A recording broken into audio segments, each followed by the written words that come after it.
Frieren Beyond Journey's End was something very special for the anime community. An industry that is filled with bad practices, terrible scheduling, and taking advantages of animators to fill greedy companies' dream of making stacks upon stacks of money. But Frieren is different. Kinda. Even if they didn't have time to finish 28 episodes, the team still did the impossible. Series director Keiichiro Saito and animation producer Fukushi really allocated their staff and time so that each episode can look as good. Even some of the outsourced episodes still has that incredible framing work and direction. Before I even talk about the production, I want to talk more about just Frieren as a show, how amazing the characters are, the storytelling, and just the character development that Frieren had these past 28 episodes. If you want to see part 1, I guess, go watch this video I covered first off of the show. So yeah.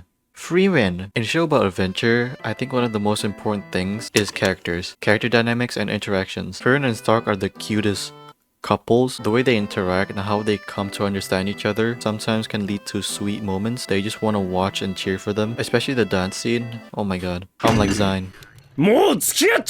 Even characters like Zine and Kraft, who was only in a couple of episodes, but you care for them. When we had to say goodbye to Zine, you felt a bit sad because he's so down to earth. He knows what to do, how to fix a situation by talking and reading the room. Same goes with the hero party. How every little lesson that spew out of Himmel's mouth. Slowly Frieren understands why Himmel do these little things. He's just a hero that wants to save people. That's it. He's not someone who has so much layers behind his characters, or maybe he does if you view it differently. But in retrospect, he's just someone who actually wants to be hero. He doesn't need those cosmetics so that he can be labeled as a hero. He will prove himself being a hero and something to be admired at by killing the Demon King with his party. The parallel between these two parties resembles a lot. I think it's a test of time for Frieren because with the knowledge that she had traveling with a group of people for 10 years straight and actually wanting to understand humans now. Frieren's storytelling is definitely a big part on how this show's so good. I'm not gonna be like, oh my god, this changed fantasy and adventure so much. Like, no anime has ever done this.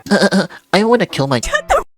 Every plot point just circled around and being used so well with like Flam, Zerie, Himmel, and Frieren herself. Time is the main theme about Frieren. She's a 1,000+ year-old elf that didn't really care about communicating or caring for anyone, but just those 10 years that she actually got encouraged to do something, even if she really didn't understand at that moment. It definitely struck a chord on her that there's more to life than magic. Some little detail can just have so much impact in the long run that you didn't expect it, and little one-episode arcs can actually have so much development with our characters, like with Frieren missing her ring, visiting an old friend of Frieren, Stark and Fern's dancing scene, Zine's impact on the party, and a lot more. Again, it's not just foolish adventuring, helping someone in one episode, then just fucks off, repeating that again. It's not like, where's the map? Guess where the apple is, guys. I don't know. Why am I comparing this to Dora? It's more so to explore the characters, understanding them more, and of course the main focal point is Frieren. How will she develop in every era of the world? Same with Zerie, her views on the world, and Flame's perspective on how will she spread magic to build this new era of magic. She disagrees on that point, but at the same time you can see that deep down, Flame's ideology is right and Zerie actually learned a lot, taking disciples under her belt. Also, she is a Sun. The exam arc was definitely the most anticipated arc in the second half of the show for me. I heard people actually wasn't the biggest fan of this arc when they did it. I'm talking about the manga readers, but gradually most of them liked it way better when we went deeper in the arc. The exam was basically introducing Zerie and more of the first class mages, and of course the privilege of getting any spell you want if you pass the exam. The characters I'm big fan of, especially some of them, like this one could literally just step on me. This one can do unspeakable things for me. And Denken. Hands. Manga readers, you know with Denken if there's a season 2. All of the characters in the exam arc are actually really likable, or could be more than likable. No? Okay. Wilbel is literally the definition of don't judge a book by its cover. He's very level-headed and can be very delicate with his words. I guess you cannot like Richter at the beginning. Yes, he can come out as cocky, but when he's in a pickle, he doesn't really freak out. Like, 7 Demon Crest Blood Manifestation. Oh my god, there's no way you can survive that. Whoa! And I know some people hate Zerie. I don't get it because as someone who's compared to the goddess of the world, and even Frieren said that her intuition is always right. Yes, she can be a bit harsh and can't let her true feelings out because she's a Sun. The first and second exam was just a flex for Frieren staying out of her bubble and showcasing her true prowess, while also rather than only focusing on Frieren and Fern, we get actual screen time for other characters, mainly getting their motives and backstory of what magic is to them. We don't get that much like power differences between Frieren because we saw in multiple occasions that she just stomps everyone and telling them to kill themselves. Frieren said herself that she lost to 11 mages that had less mana than her. 4 was demons, 1 was an elf, and 6 were humans. At the end, we saw a human who had potential power to actually beat Frieren, someone who only has a fraction of a lifespan compared to Frieren, and Zarya definitely has more mana than Frieren. Well, enough chit chat. It's time for production. Can you like edit like an intro thing? Why am I talking to myself?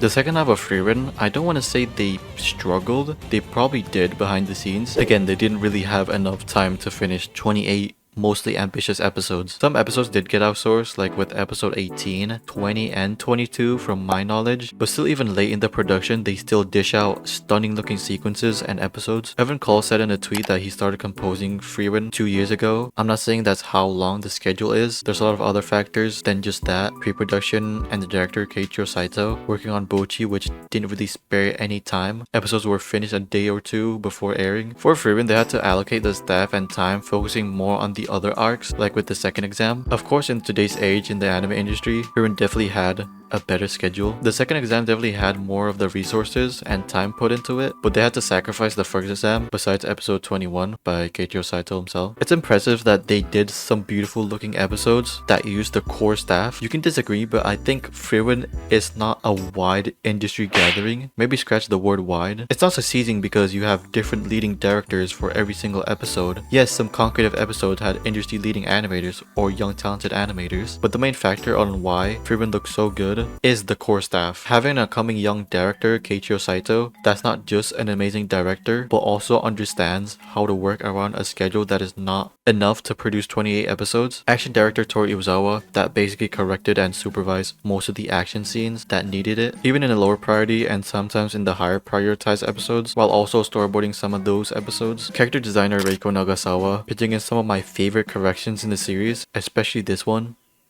Smack. And also big ears. Evan Cole just elevated some scenes with his incredible soundtrack. Akane Fuchihara, the compositing artist, and did an incredible job throughout the whole series. Seiko Yoshioka also did an amazing job with the concept art, really bringing the world with so much depth and detail that translated really well in the anime thanks to the art directors. Of course, there's a lot more important staff than that. Thanks to Fukushi and Saito's connections, bringing in previous staff that they've worked on together before. Also brought in some young upcoming animators on the table for more important episodes. As an adaptation, Frieren is amazing. It definitely elevated the source material. More so, it extended some scenes and most of the fight. Not more so like cutting content and rearranging scenes, because you don't need to do that if the source material is already perfect. As an anime adaptation, you gotta use the anime to its fullest. It's not just copying the manga one by one. There is a lot of limitations to express your art in a manga, because you are limited to certain panels. This stuff is suited with a stacked line of amazing animators and directors, so why not extend the fight and sometimes explore the theme more with scenes with only one panel?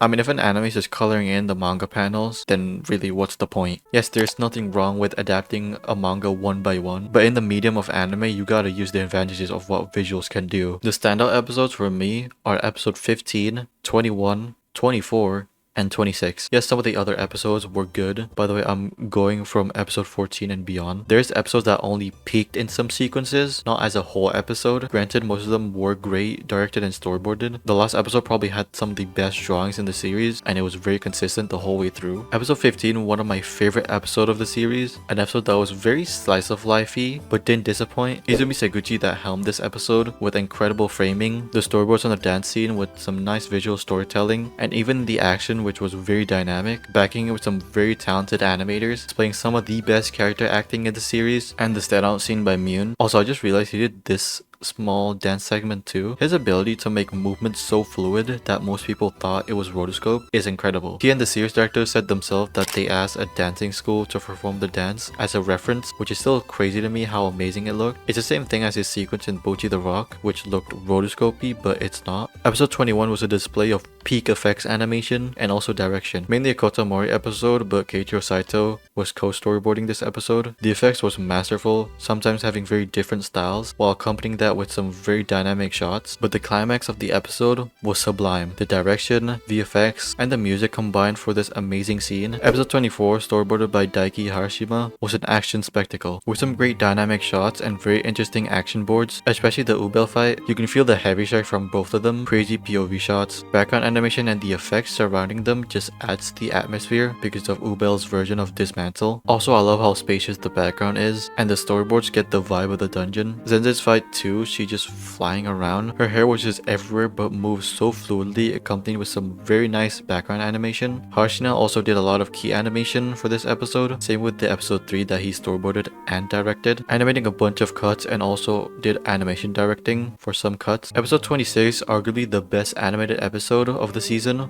but objectively, I still think the best one is episode 9, maybe by a small margin. A Sakuga Fest start to finish by these people bringing in superstars and young talented animators like Verkreek, Saucelot, Keiichiro Watanabe, and a lot more. The most nuts to butt Sakuga, the hair animation in this cut is so satisfying to look at, and the compositing does so much more for this scene. I mean, every scene in this episode has great effects animation. This cut by Masaki Endo just looks like one of Darksaber's attack. The fights by the other characters too was amazing, especially this where Zenze was flailing around her hair with some crazy background animation again. The segment where Zenze and Yubel were talking was amazingly directed. The shot composition, the lighting, and getting Yubel's menacing aura at the moment is perfect, but a big thumbs down for not showing Yubel's sister's face like in the manga. I'm just kidding. Definitely a great start to the year. At the end of the day, whether it's the production or the show itself, I think it's an incredible feat for what the team did for this adaptation. The impact that Frieren had, it's something special for the industry. A show that broke the chain of consecutively putting high quality 28 episodes for most of its run. Frieren as a show really teach people a lot. Spend quality time with people that made an impact in your life. Death is not the only goodbye in this life, because when something is too late to notice and appreciate, you'll regret it. As someone who's 1,000+ years old, of course she wouldn't care about that, but even the small amount of time with the right people around her, she did understand more. It's not something very complex or deep. It's a simple of things, simple of gestures that can change someone's life, or even someone's perspective at life. Sometimes it's good to take things at face value. Sometimes quick goodbyes is the right thing, maybe because it doesn't suit them, or maybe it would be embarrassing when we meet again.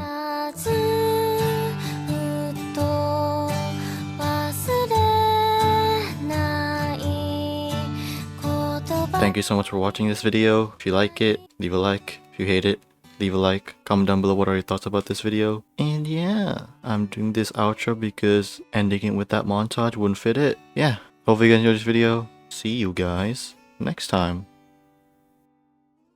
じゃあまたね。